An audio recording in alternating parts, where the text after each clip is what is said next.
আসসালামু আলাইকুম ওয়া রাহমাতুল্লাহ। নির্বাচন আসলে মানুষের মনে একটাই প্রশ্ন ঘুরে ফিরে আসে, ইন্টারনেট কি বন্ধ থাকবে?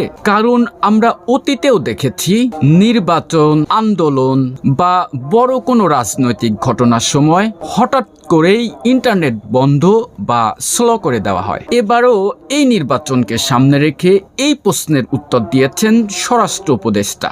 কি বলেছেন তিনি?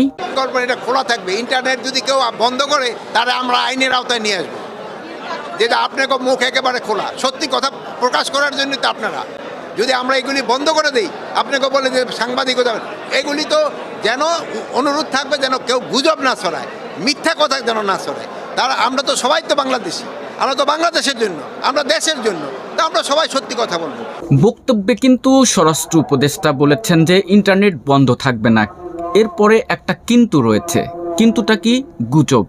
মানে এই গুজবের নাম দিয়ে কি ইন্টারনেট বন্ধ বা স্লো করে দেওয়া হবে?